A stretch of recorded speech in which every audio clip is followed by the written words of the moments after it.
Welcome back to the lab. I'm Tim. One of the products that I make with my Tormach 440 are these nifty neato naval aircrew wings. One day I asked myself, what could possibly be cooler than a set of CNC wings? Well, a branding iron, of course. So this is my design intent, which is really nothing more than a fancy way of saying, man, I really hope this works. There's only two things that I really understand about branding irons at this point. One is that the letters have to be opposite, and two, that there needs to be separation between the features. This was my Gen 1 prototype, and for a first run I was not entirely unpleased, until I tested it. I had extruded the wall 70 thousandths from the base, and this proved to be adequate from a heat transfer standpoint. However, I was very quick to learn that I didn't have enough depth or separation between some of the features. This was by far the biggest lesson learned that I had for this project. When designing a branding iron, separation and depth are your friend. As you can see, the dots melted into one big ugly glob. That dog ain't gonna hunt. In wood it was a little bit better, but there's still room for improvement. So I think that's enough talk. Let's get on to why you came here and hit cycle start. Our adventure begins by establishing the work origin with the digital touch probe. To lead things off, we'll be removing the bulk of the material with a 1/4 inch 3-flute end mill by Lakeshore Carbide. This is my Billy Baroo for cutters for aluminum and brass. Hashtag not sponsored.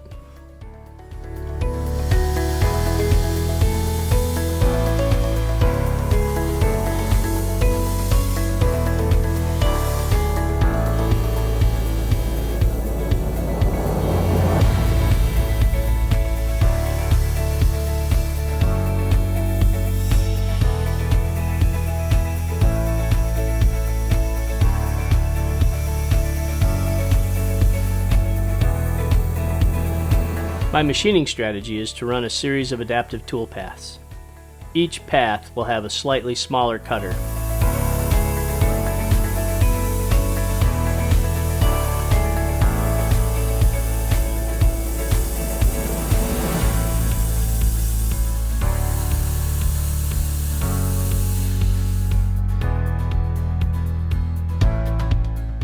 Before I start the detail work, I like to apply layout fluid across the surface. This allows me to see what has and has not been machined when I get done.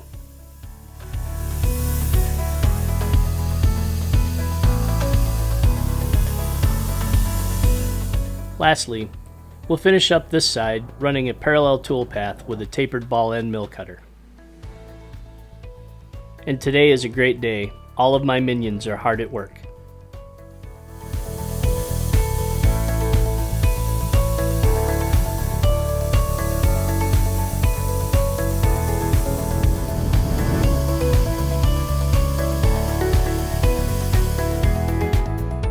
And with that, Op 1 is complete. For those of you who care, here's a shot of the tools required to machine the part. Moving on, we will flip the part and go ahead and take the cap off.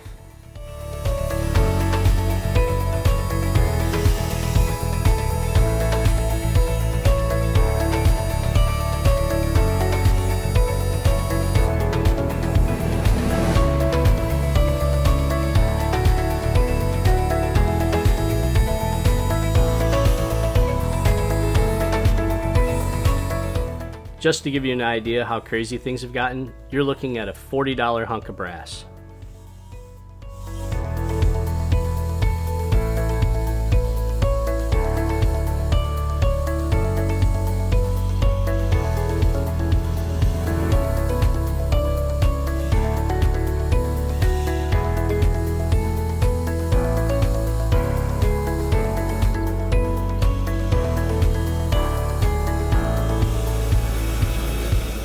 So even my mom knows that machine parts look cooler with chamfers, so that's what we're going to add now.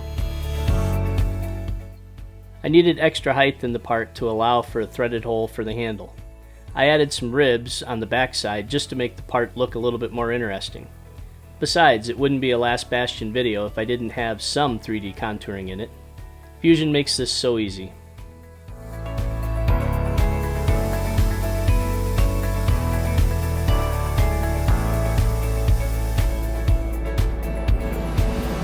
And with that, the iron is done. I'm not entirely unpleased with how that came out. I just hope it works in testing. And just for the record, you're looking at just under 3 hours worth of machine time, all in less than 5 minutes worth of video.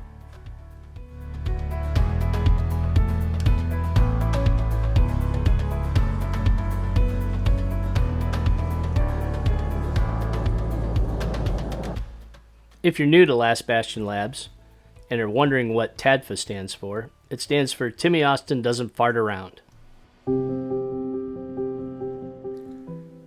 Now we're on to the handle.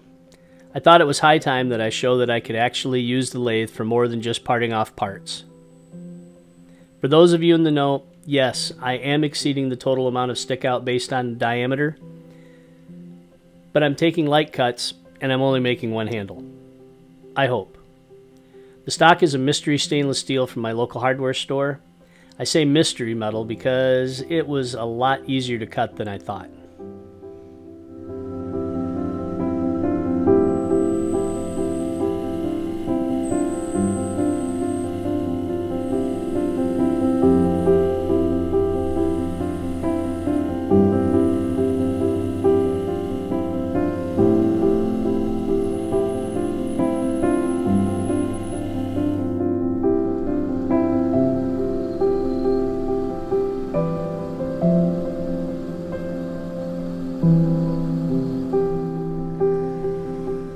I'm adding an undercut just to make the handle a little bit more interesting.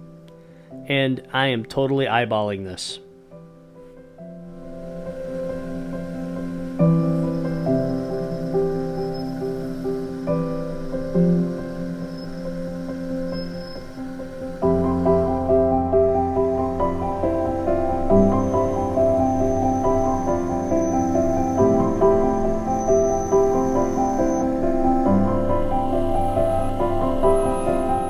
And to continue our adventure of making it up as we go, I'm going to add a few grooves into the handle.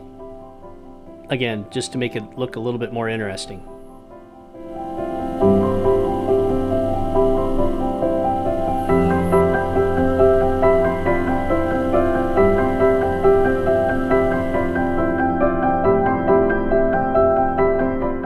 I've had this form tool in my toolbox forever. I've never used it, and this was actually probably a good project to test it out on.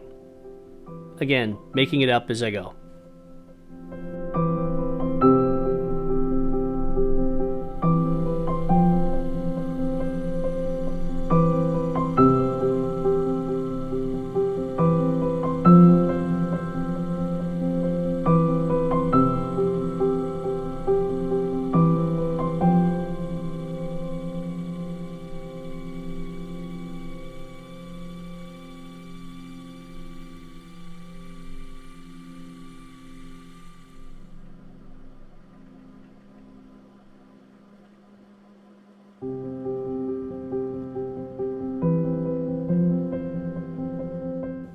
The long pause at the end is me deciding whether I'm going to try for another pass or make this good enough. I think we'll go with good enough. Yep, that dog will hunt.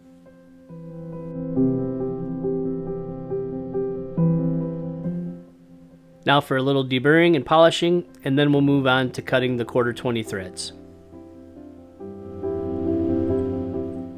Yes, I'm missing the opportunity to do some single point thread work here, but we'll get it done with the die.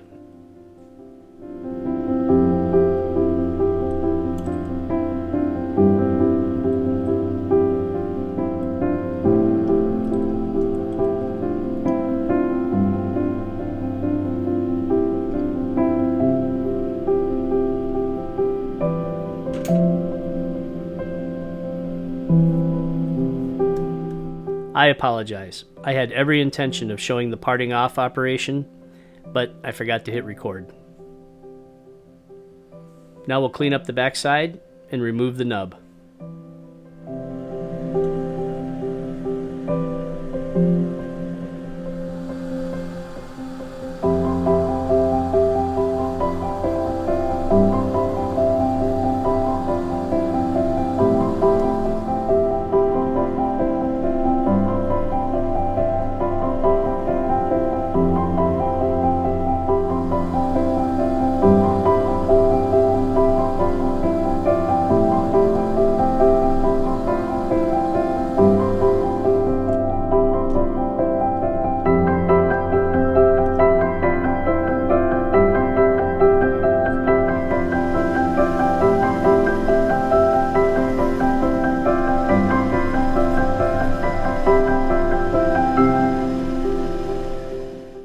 tell I've watched entirely too many click spring videos?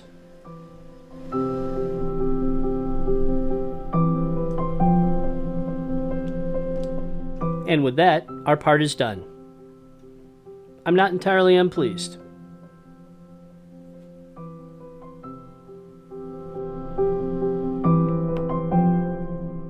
I know at this point some of you have to be asking, you're making a branding iron and you're going to hold on to it with a handle made from heat conducting material. No, I'm not. The guy I'm making it for can.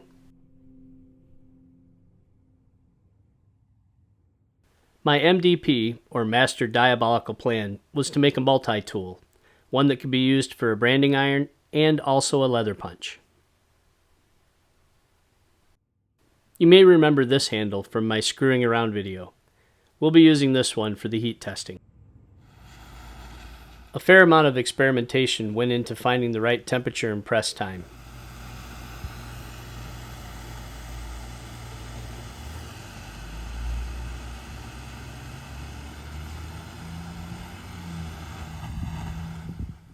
I think it's going to need just a little bit more time.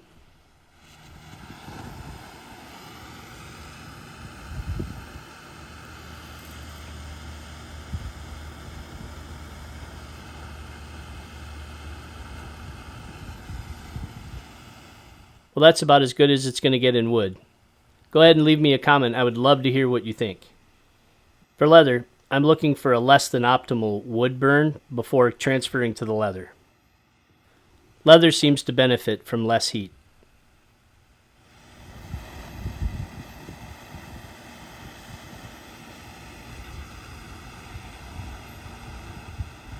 Now that's the ticket, Cricket.